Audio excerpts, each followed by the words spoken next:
গোপালগঞ্জে বলতে বলতে তো একেবারে ফেরা ওঠা অবস্থা, বিবৃতির পর বিবৃতি। গোপালগঞ্জে এনসিপি গিয়ে যখন উস্কানি দিল, তারপর সেখানে লোকজন বিক্ষুব্ধ হয়ে উঠলো, কি সব নিষিদ্ধ ঘোষিত আওয়ামী লীগ ছাত্রলীগ, সারা বাংলাদেশের আওয়ামী লীগ ছাত্রলীগ নাকি গোপালগঞ্জ চলে গেছে। তারাও ডাক দিয়েছে, আসেন ভাই বাংলাদেশের সব মানুষ গোপালগঞ্জে আসেন, ঘোড়ার ডিম ঘোড়ার আন্ডা, কেউই গোপালগঞ্জ যায়নি। একটা মানুষ পেয়েছেন যে সাজিদ সালাম যে ডাক দিয়েছিল গোপালগঞ্জ গিয়েছে, যায় নাই। তারপরে আস্তে আস্তে আস্তে আস্তে আমরা ডকুমেন্টেড আমরা বলেছি যে গোপালগঞ্জের এই ঘটনায় শুধু নিষিদ্ধ ঘোষিত আওয়ামী লীগ বা ছাত্রলীগ না, এটা গোপালগঞ্জের মানুষের ইমেজ ইগোতে লেগেছে, তারা এটা নিয়ে রিয়েক্ট করেছে এবং সেখানে বিএনপির লোকজনও ছিল।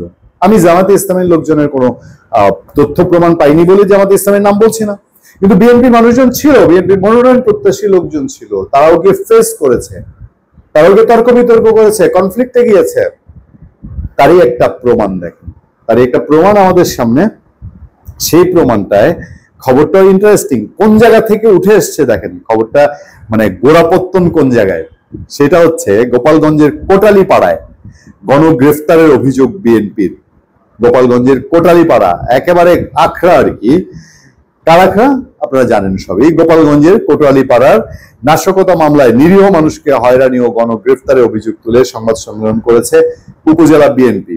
মাঝে মাঝে আমি একটা ফটো কার্ড দেখতে পাচ্ছিলাম, আমি আর নামটা বললাম না ইচ্ছা করে, যেহেতু আমি অত বেশি চেক করিনি। আরো এই সরকারের যারা একেবারে ব্লাইন্ড সাপোর্টার দল, তাদেরও দু একজন করে বলছে যে ওখানে গণগ্রেফতার চলছে, তাদের লোকজনের আত্মীয় স্বজন অ্যারেস্ট হচ্ছে এবং ভ্যান চালক, নিরীহ রিক্সা চালক, এই টাইপের লোক অ্যারেস্ট হচ্ছে, তারা বলছেন। রোববার বেলা ৩টায় উপজেলা ঘাগর বাজারে বিএনপির অস্থায়ী কার্যালয়ে সংবাদ সম্মেলন আয়োজন করে কোটালীপাড়া উপজেলা বিএনপি। আনুষ্ঠানিক কিন্তু সাথে পৌর বিএনপি ও সহযোগী সংগঠন, মানে কোটালীপাড়ার টোটাল বিএনপিটা তারা এই প্রেস কনফারেন্স করেছে। উপজেলা বিএনপির সভাপতি এস এম মহিউদ্দিন সংবাদ সম্মেলনে লিখিত বক্তব্য বলছেন যে এই মামলা পর্যালোচনা করে দেখা যায়, মানে কোটালীগঞ্জে যে মামলা হয়েছে, কোটালীপাড়ার বিভিন্ন স্তরের জনতা, ছাত্র, বিএনপি বলছে যে কোটালীপাড়ার বিভিন্ন স্তরের জনতা, ছাত্র, শিক্ষক, কৃষক, ভ্যান চালক, দিনমজুরকে ধরে নিয়ে এসে আসামি করে জেল হেফাজতে পাঠিয়েছে কোটালীপাড়া থানা পুলিশ। তাহলে কি হচ্ছে কোটালীপাড়ায়, আপনারা এবার চিন্তা করে দেখেন কি হচ্ছে গোপালগঞ্জে। আমরা এই নিরীহ মানুষদের গ্রেফতারের নিন্দা জানাচ্ছি, আর যদি একজন নিরীহ মানুষকে হয়রানি বা গ্রেফতার করা হয় তাহলে আমরা উপজেলার সাধারণ মানুষের সঙ্গে নিয়ে প্রতিবাদ জানাবো। বিএনপি আনুষ্ঠানিক বলছে, তো বিএনপি প্রতিবাদ জানালে বললেন যে সেটা আওয়ামী লীগ করছে, বলতেই তো পারেন, আমাদের তো বিশ্বাস করতে হবে, খাইতে হবে।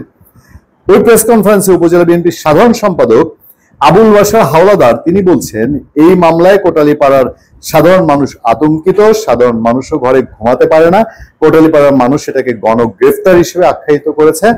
আবুল বাশার হাওলাদার আরো বলেন, এই মামলার সঙ্গে কোটালীপাড়া উপজেলা বিএনপি বা এর সহযোগী অঙ্গ সংগঠনের কেউ জড়িত নন। কোটালীপাড়া পৌর বিএনপি থেকে বলা হচ্ছে এই মামলায় অনেক সাধারণ আমজনতাকে আসামি করা হয়েছে। এরপর সংবাদ সম্মেলনে উপজেলা পৌর বিএনপি এবং সহযোগী সংগঠনগুলোর নেতারা উপস্থিত ছিলেন। এরপর ব্যাকগ্রাউন্ডটা তুলে ধরা হয়েছে। তাহলে এর কি জবাব আছে, কি উত্তর আছে? এর উত্তর কে দিবে? পাওয়া যাবে এর উত্তর কোথাও? নাকি গড়পড়তা? ধরেন এর আগে পলিটিক্যাল গভর্নমেন্টের সময় আওয়ামী লীগ, বিএনপি, জাতীয় পার্টি, বেগম খালেদা জিয়া, শেখ হাসিনা, ইভেন হোসেন মোহাম্মদ এরশাদ, বিরোধী পক্ষ অথবা ভুক্তভোগী জনতা কোন একটা কমপ্লেন করলে পরে উত্তর একটাই, সিম্পল উত্তর, অভিযোগ সত্য নহে, অভিযোগ সত্য নহে। ঠিক আছে, খতিয়ে দেখা হবে। এর বাইরে কি আর কোনো জবাব আপনারা প্রত্যাশা করেন? ভালো থাকবেন, সুস্থ থাকবেন। আপনাদের সাথে আমি আতিক রহমান পূর্ণিয়া।